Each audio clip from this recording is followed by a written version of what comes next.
En las últimas semanas, las principales agencias espaciales han monitoreado de cerca al asteroide 2024 IR4.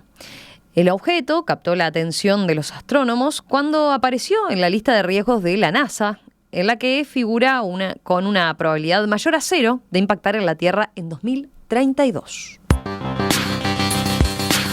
El asteroide fue descubierto el 27 de diciembre del año pasado, desde Río Hurtado, en Chile, por un telescopio del sistema Atlas, última alerta de impacto terrestre de asteroides. A fines de enero, la Red Internacional de Alerta por Asteroides emitió el primer llamado de atención por el posible impacto y potencial riesgo que significa para la Tierra este objeto. Las estimaciones de la probabilidad de impacto están en un 3% aproximadamente, registradas por agencias como la NASA o la ESA, la Agencia Espacial Europea. Por otra parte, en la escala de Torino, una herramienta que clasifica el riesgo de impacto de asteroides y cometas contra la Tierra, ubica a este asteroide 2024 IR4 en un nivel 3 de máximo en una escala que va hasta 10. ¿Cuál es el significado de esta alerta? ¿Qué posibilidades hay de que efectivamente este asteroide termine chocando con la Tierra? ¿Dónde caería? ¿Qué medidas se pueden tomar? ¿Y qué consecuencias tendría un posible impacto? Bueno, de todo esto vamos a conversar justamente en los próximos minutos con Gonzalo Tancredi, astrónomo, director del Departamento de Astronomía de la Universidad de la República, miembro de la Unión Astronómica Internacional, miembro del Comité Ejecutivo de la Red de Alertas sobre Asteroides y presidente de la Asociación de Investigadores de Uruguay. Gonzalo, ¿qué tal? Bienvenido. Un gusto tenerte nuevamente por acá. Sí, para conversar de diversos temas, sin duda, siempre hemos estado aquí presentes. Últimamente creo que las últimas veces había sido por otro de los sombreros, exacto, justamente. Por esta, pero bueno, la Asociación de Investigadores. Exacto. Bueno, hoy te traemos justamente por tu rol de toda la vida como astrónomo. A ver, yo decía recién al inicio, ¿no? La Red Internacional de Alerta por Asteroides emitió una alerta en enero por un riesgo de impacto de este asteroide IR4, así se lo denomina, sí, ¿no? 2024 IR4. Hace mención a la fecha a la fecha en que fue descubierto y después el IR4, no sé si tiene... la Y es... también hace referencia al mes cuando fue descubierto. Son las diferentes letras del alfabeto a cada medio mes. A es la primera mitad de enero, B es la segunda mitad, bueno, y hasta fin de año. ¿Por qué, la pregunta sencilla sería, ¿por qué se decide alertar a la población? ¿Cuáles son los factores, digamos, de amenaza, capaz, en primer lugar, para tener presente? Bien, ahí tú hacías mención a la escala Torino, fue una escala que también elaboró la comunidad allá hace algunos años atrás, que es un gráfico, digamos, de dos entradas, en la cual por una parte consideramos la probabilidad de impacto y por otra parte el tamaño. Esos son los dos factores de riesgo más relevantes. La probabilidad de impacto y el tamaño. Y el tamaño, exactamente. Entonces, en este caso, estamos hablando de un objeto que desde pocas semanas después del descubrimiento ha mantenido una probabilidad superior al 1%, ahora como tú decías está ya en 3%, y tiene un tamaño que estimamos entre 40 y 90 metros, digamos en el entorno de los 50 metros de diámetro. Eso lo lleva a sacar de la categoría 0, de la escala 0, que significaría ningún riesgo, a una escala 3. Y el criterio que hemos tomado en esta red, digamos que es una red, como su nombre lo dice, internacional, con representantes o con referentes de la temática del estudio de asteroides de todas partes. Hay gente, obviamente, de Estados Unidos, de Europa, de Rusia, de Japón, bueno, de América Latina soy el único. Ahora se incorporó también uno de Brasil. Así que, es una red que lo que hacemos es juntar la información que tenemos sobre este caso. Como decíamos, hay organismos de la NASA y de la ESA, de la Agencia Espacial Europea, que están haciendo el cálculo de las órbitas. O sea, por una parte tenemos los observadores, que son los que están atrás del telescopio haciendo las observaciones y que reportan sus observaciones a un organismo de la Unión Astronómica Internacional. Eso después se distribuye a todo el mundo y hay un grupo de especialistas que hacen los cálculos orbitales y determinan en particular la probabilidad de impacto.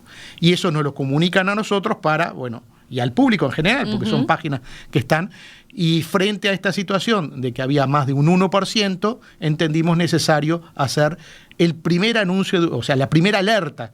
Es la primera vez que hacemos una alerta de este tipo. Eso te iba a preguntar, ¿es la primera vez que se hace un anuncio de este tipo? Sí, es la primera vez porque no se había dado nunca un caso de que hubiera por varias semanas más de un 1% de un objeto de más de 40, 50 metros de diámetro. Muchas veces había aparecido, pero no que tuviera ese grado de probabilidad. Por ejemplo, objetos muy pequeños, quizás de unos pocos metros, ya se habían descubierto que podían llegar a ingresar a la Tierra, pero eso es muy local, y siquiera capaz que se destruyen totalmente en la atmósfera. En este caso, ya las preocupaciones comienzan a ser otras, y también la inminencia, ¿tá? Porque 2032 en términos astronómicos es nada, y en términos tecnológicos para poder tomar alguna acción también es un tiempo bastante corto. Bien, ya vamos a hablar de eso, pero te iba a preguntar, repetinos las características del asteroide como tal, el tamaño que decías. Bueno, el tamaño es incierto porque lo que vemos en los telescopios es un puntito luminoso. O sea, no vemos un objeto voluminoso, y obviamente no tenemos todavía ninguna sonda espacial que se haya aproximado. Entonces, solo podemos estimar su tamaño en función del brillo y de algunas características. Entonces tenemos un rango de unos 40 a 90 metros, pensamos que está más bien en el entorno de los 50 metros de diámetro. Para que se haga una idea, digamos, mitad de una cuadra. De una cuadra o un cuarto de una manzana completa sería el tamaño de esto. Y bueno, ahí entonces uno empieza a especular cuáles podrían ser las consecuencias del ingreso de un objeto de este tipo a la atmósfera. Y ahí el otro parámetro que también desconocemos es cuál es su constitución físico-química. Bueno, yo te iba a preguntar, hablando de las características, entonces no se sabe de qué está compuesto este objeto. No se sabe. Puede ser un objeto más rocoso, puede ser un objeto más metálico, y entonces ahí el otro factor que incide es la densidad y en definitiva la masa del objeto, ¿no? O sea, con tamaño y densidad tenemos la masa, y lo que sí conocemos es la velocidad. Entonces, con masa y velocidad tenemos el determinante principal, que es la energía cinética del evento. ¿Cuánta energía va a depositar en la atmósfera y se impacta en la superficie en el momento del impacto? Eso es lo crucial para saber cuánto puede llegar a afectar. ¿Y? Bueno, bien. Entonces ahí vamos un poco a no solo digo las simulaciones y de este tipo de procesos, sino la experiencia anterior. A ver. Tenemos que en el año 1908, en una zona despoblada de la Siberia rusa, en lo que conocemos como Tunguska, un objeto más o menos de este tamaño ingresa a la atmósfera, se destruye, se explota en la atmósfera, pero la onda de choque generada en el momento de la explosión llega a la superficie de la Tierra, y en un área de varios miles de kilómetros cuadrados, se estima más de 2.000 kilómetros cuadrados, de lo que era bosque. 2.000 kilómetros cuadrados. 2.000 kilómetros cuadrados. Lo que pasa es que, claro, no había nadie habitando ahí. Exactamente, por suerte no había nadie habitando, una zona muy despoblada. Bueno, en esa área de bosques, los bosques quedan totalmente devastados, tumbados, y que todavía hasta ahora se puede llegar a apreciar el efecto de eso. Entonces, bueno, piensen ustedes si eso ocurre en una zona más poblada. Sí, acá estamos hablando de Siberia, ¿no? Exactamente. O sea, ¿qué puede pasar en Siberia en 1908? En 1908 también, lo que no es menor. Exactamente. Pero, hubo algunas consecuencias, o sea, hubo un terremoto que se fue registrado por sismógrafos, se depositó una gran cantidad de polvo en la atmósfera que hizo que las noches posteriores en Europa fueran bastante brillantes. O sea, fue uno de los efectos local, pero con algunas consecuencias más generales. Pero otro caso que tenemos, que quizás puede ser más preocupante, es quizás muchos han visto una imagen de un cráter de meteoros en Arizona, lo que se conoce como Meteor Crater, ha aparecido en películas y en muchas imágenes. Ese es un cráter de 1.200 metros de diámetro que está en el desierto de Arizona, que fue producto también de un impacto de un objeto de 50 metros, pero en ese caso metálico. Entonces, en ese caso logró atravesar la atmósfera e impactar en la Tierra. Y también afectó, no sabemos porque eso ocurrió hace 50.000 años atrás, pero afectó una zona de varios miles de kilómetros cuadrados a la redonda. O sea que esos serían, digamos, estaríamos hablando de una afectación de un departamento de Uruguay, ¿tá? Pero lo que no sabemos todavía es exactamente dónde puede llegar bueno, a ahí caer. venía la otra pregunta cantada. ¿Dónde? ¿Qué se puede calcular? ¿Qué se puede estimar en ese sentido? Primero, tenemos una fecha muy precisa, 22 de diciembre del año 2032. Sabemos que... Está el día. Está el día y la hora. Y está también lo que llamamos el corredor de riesgo.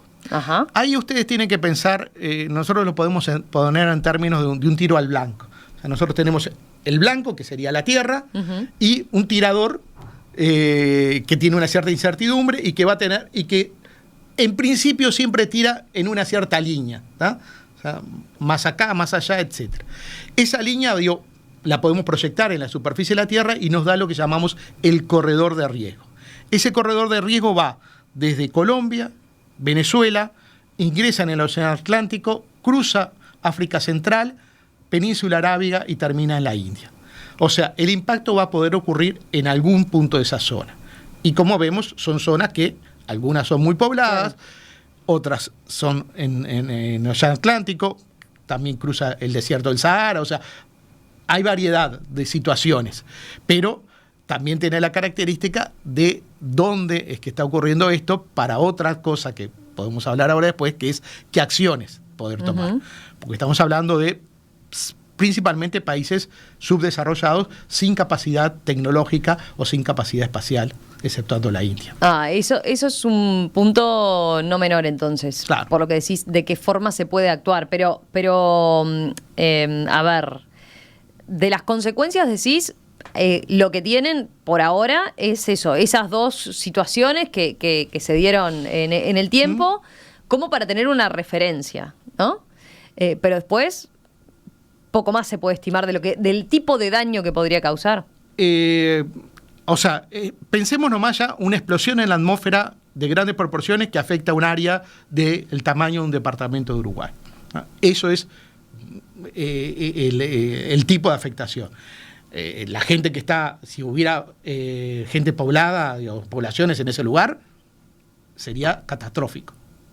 Estamos hablando de derrumbar, digamos, todas las construcciones, pero también la muerte de la gente. O sea, la sobrepresión que se genera por este impacto sería muy letal.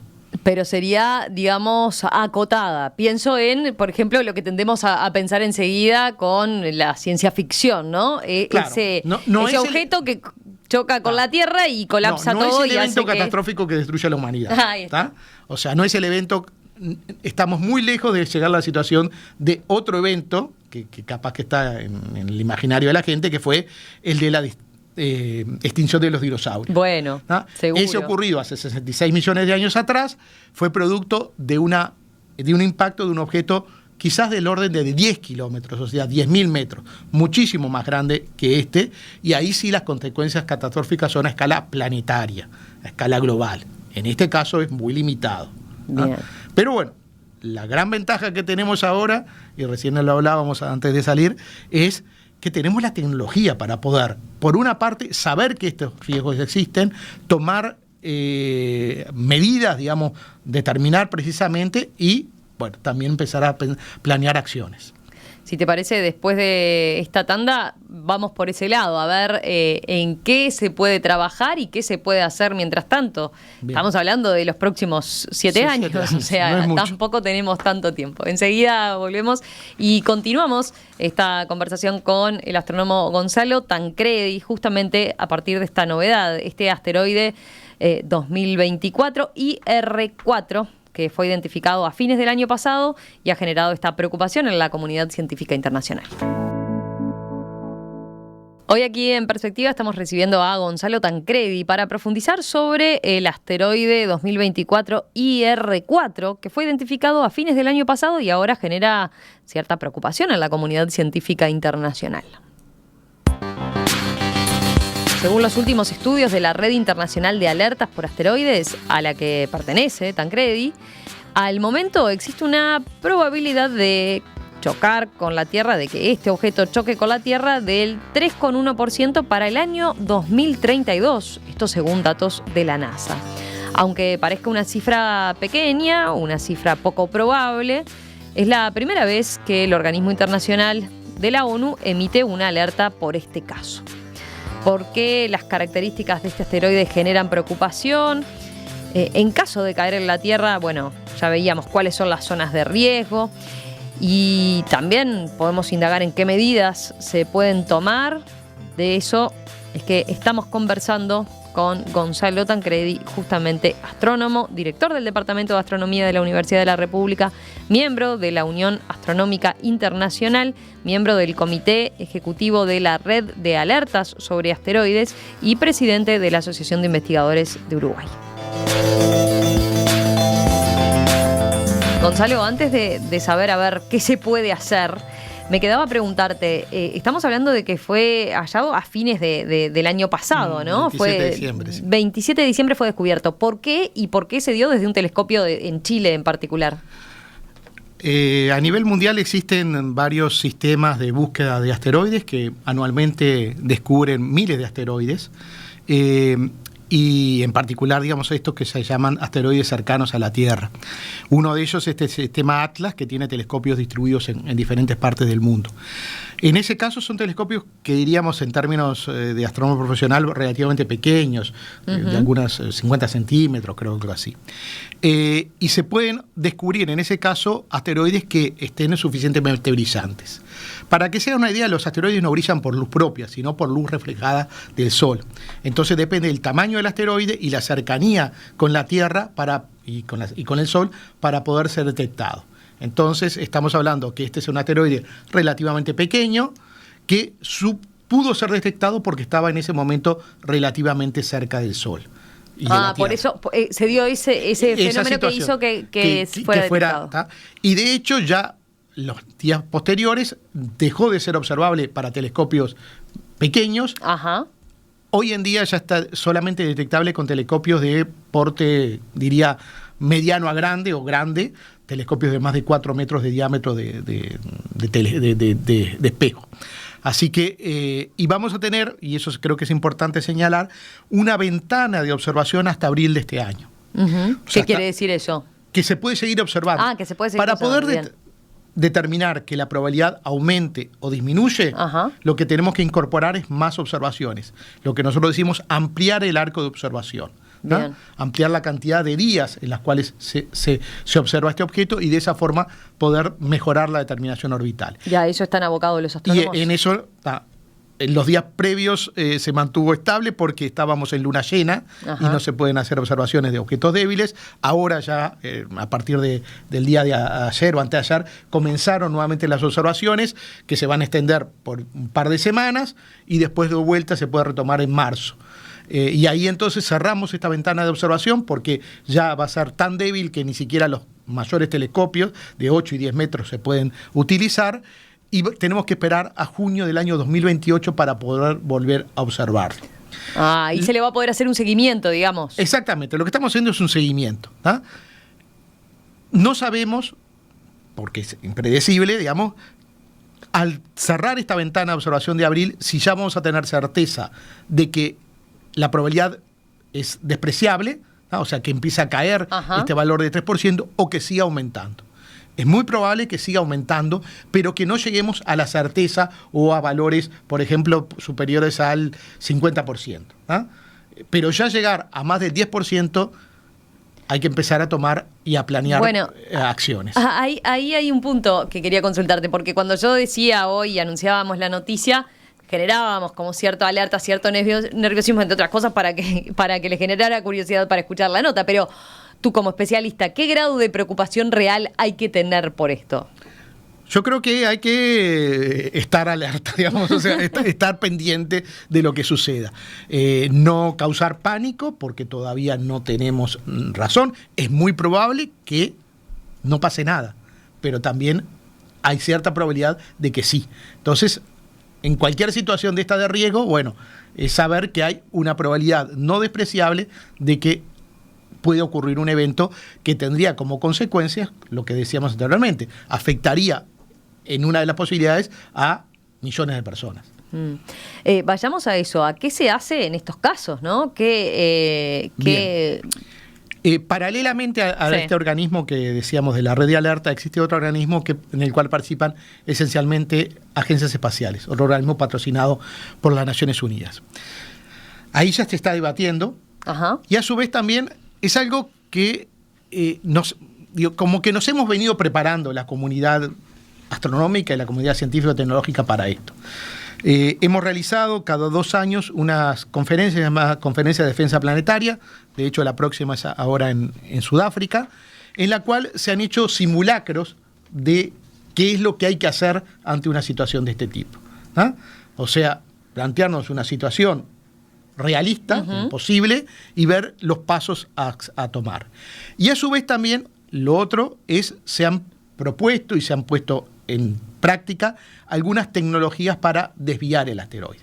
Acá no estamos hablando de destruirlo, o sea, al estilo de lo que hay, y ahí también podemos hablar un poco de una cantidad de películas que han tratado este tema, en particular una muy conocida de hace ya unos cuantos años atrás, es Armagedón, protagonizada por Bruce Willis, que entonces iba y le ponía una bomba y explotaba todo. Eso no es una solución. No es solución. ¿Por qué no es solución? Porque lo que haces, hoy se discutía claro, eso, porque lo que haces en ese caso es generar fragmentos que van a terminar impactando contra la Tierra y multiplicase el fenómeno con menores energías, pero con la sumatoria capaz que más relevante que impacte solo uno.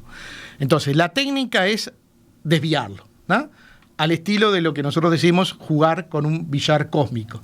O sea, pegarle al objeto para que en vez de seguir en una cierta dirección, se desvíe levemente y pase por el costado de la Tierra. Bien. ¿Ah? Entonces, y eso se puso en práctica, yo creo que estuvimos hablando... Yo te iba a decir, en la misión DART, ¿no? Exactamente. La explicamos en aquel momento, fue la NASA que probó esta metodología de desvío por impacto. Hace 2 años atrás yo participé de los grupos internacionales de esta misión. Lo que pusimos fue poner en práctica esta metodología de impactar con una sonda espacial a gran velocidad y desviar levemente el objeto. En aquel momento fue un objeto un poco más grande, 160 metros de diámetro, este es un poquito más chico, pero el problema acá es el tiempo. ¿Tá? Es poco tiempo, ¿tá? De aquí para ver qué tecnología tener que aplicar. Bueno, eso es un poco lo que está en discusión en este otro organismo, del cual ahí sí ya no participo, porque Uruguay no tiene agencia espacial. ¿Pero de qué tecnología podemos estar hablando? Bueno, una podría ser una misión o una sonda espacial que a muy alta velocidad impacte el asteroide en una cierta dirección y logre desviarlo. Eso podría ser. Hay que ver si es suficientemente efectiva como para desviarlo en este corto tiempo.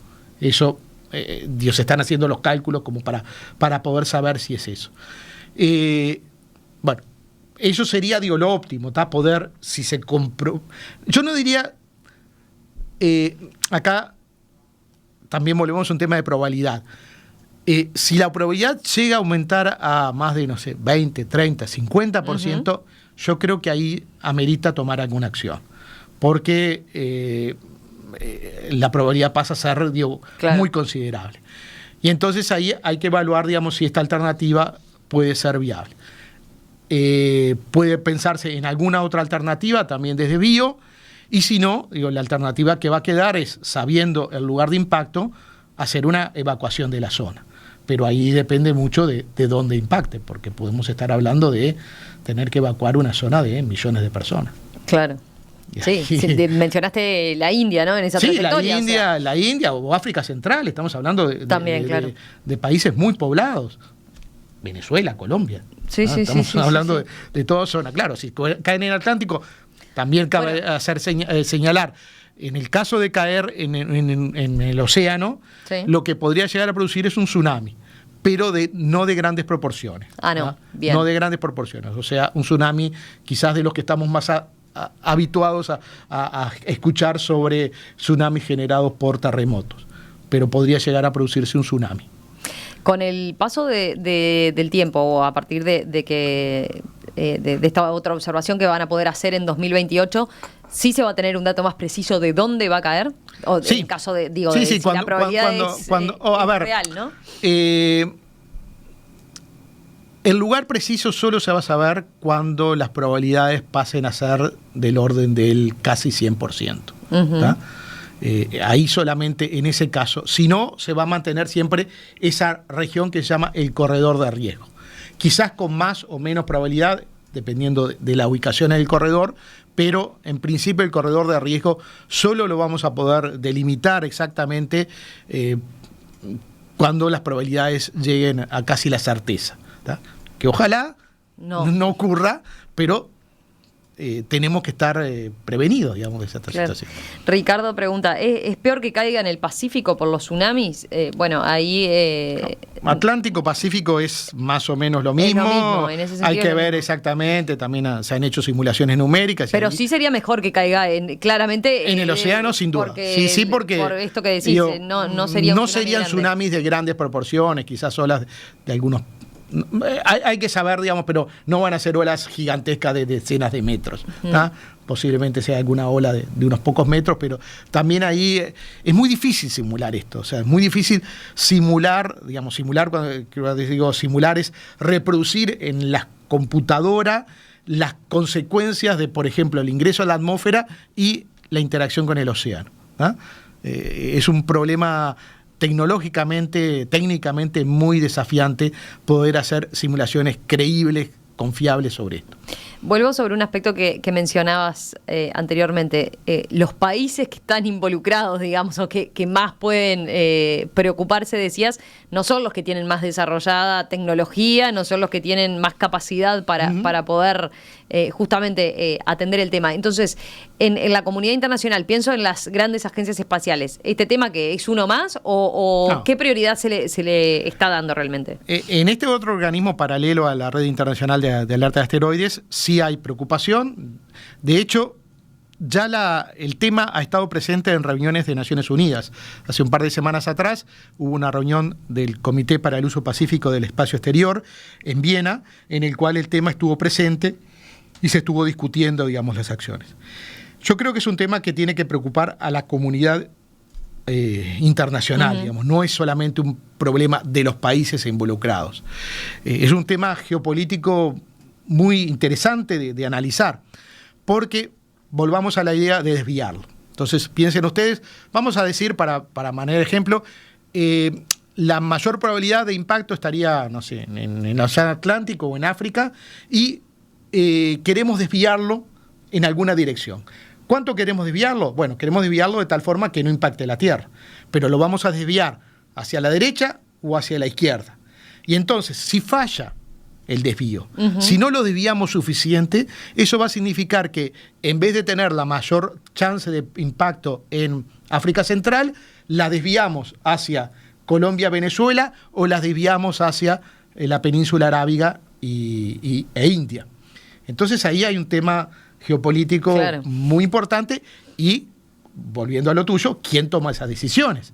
La toman las agencias espaciales que tienen capacidad de enviar una sonda y tomar alguna acción, la toma la comunidad internacional.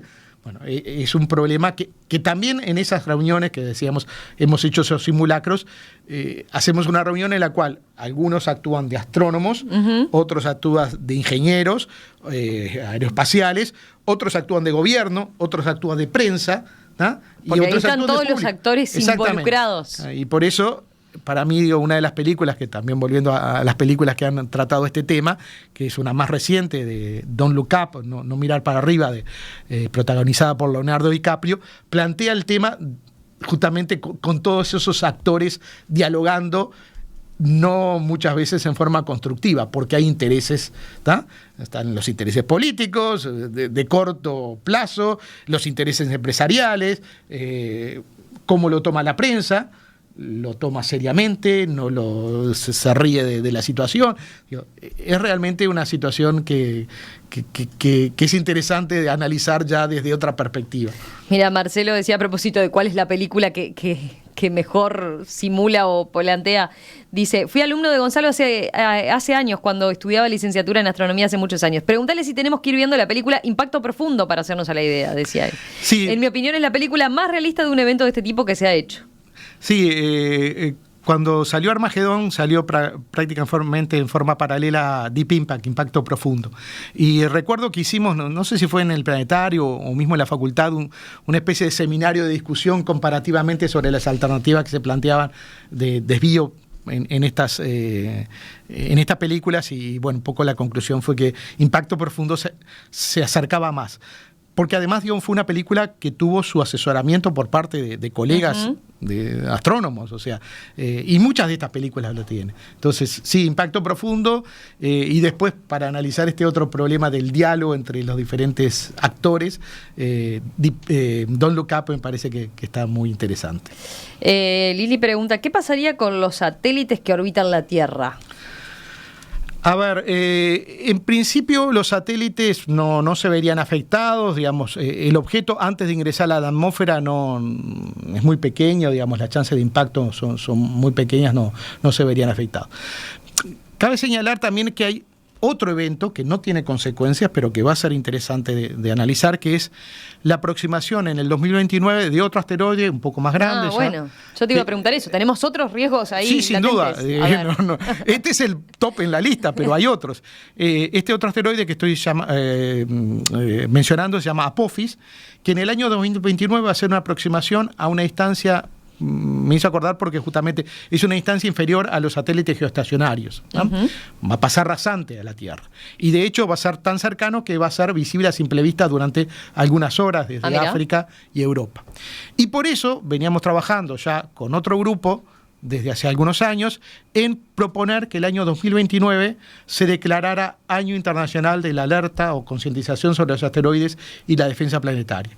Y la Asamblea de Naciones Unidas, de fin del año pasado, declaró el año 2029 con esa denominación de Año Internacional de la Alerta de Asteroides. Entonces, venimos preparando justamente una cantidad de actividades de concientización sobre este problema, y bueno, esto viene muy oportuno para llamar la atención sobre esto. Así que también vamos a tener para el 2029, capaz que para el 2029 ya... Sí, un grado de concientización mayor. Un grado de concientización mayor, y saber cuál va a ser el destino, ¿no? de esta situación, porque tenemos esa ventana de observación en el 2028. Beatriz pregunta, si no impacta en 2032, ¿cuándo volvería y con qué riesgo? Bueno, ahí tenemos también un grupo del Departamento de Astronomía que ha estado estudiando el tema, un grupo liderado por Tabaré Gallardo.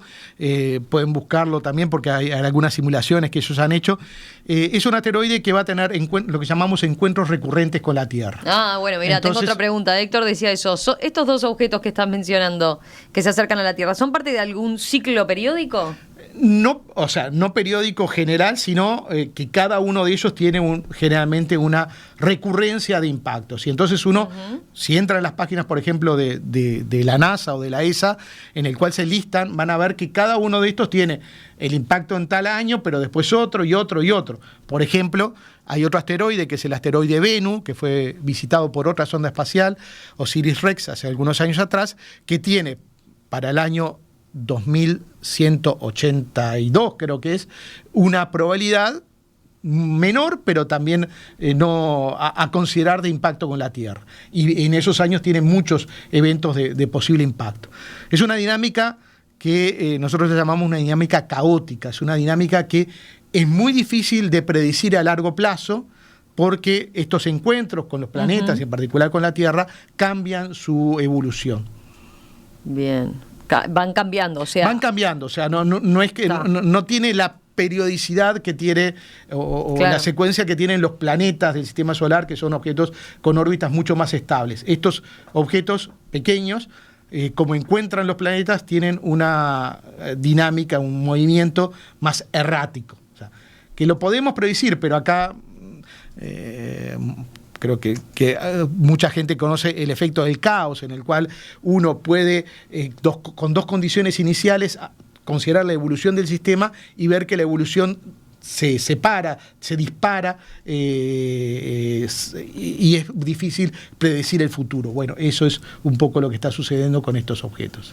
Tengo otra pregunta, algo ya mencionamos al principio, pero pregunta, ¿quién es? Gerardo.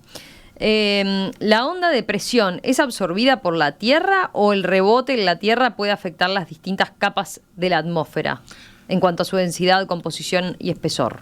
Lo que va a ocurrir es que al impactar esa onda de presión, esa onda de choque en la Tierra, va a levantar una gran cantidad de polvo.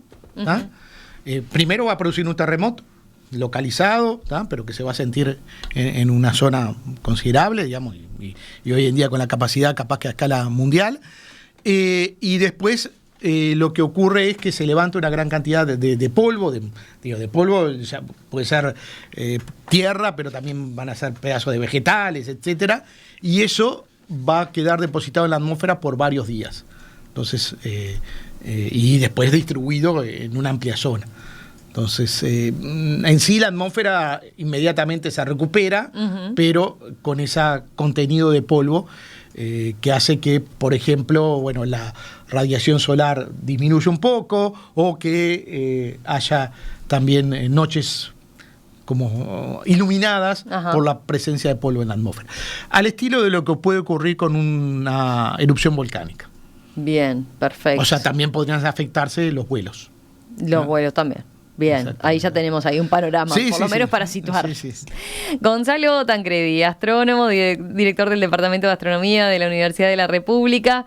Gonzalo, seguramente volveremos a hablar contigo en los próximos meses, capaz que por los otros sombreros, ¿no? Incluso como presidente de la Asociación de Investigadores. Sí, estamos en un momento, bueno, justo estaba escuchando que estuvo Gabriel Odone más temprano acá hablando del tema de la nueva institucionalidad, que desde nuestra perspectiva de la Asociación de Investigadores es un tema central, por eso hemos estado acá ya hablando varias veces y pensamos que bueno, ahí hay para conversar y ver cuáles son las alternativas que tenemos planteado, no solo de la institucionalidad, sino también de las políticas de ciencia, tecnología e innovación. Seguramente en cualquier momento volvemos a conversar sobre ese punto. Queda ya en agenda y 2028 seguro volvemos sobre este tema entonces para ver. No, capaz que tenemos que volver en los próximas semanas. Bueno, tenés razón, tenés razón. Si la probabilidad empieza a superar el 10%, este organismo ya tenemos decidido emitir una nueva alerta. Una nueva alerta, pero también ya empezando a delinear cuáles serían las acciones a tomar.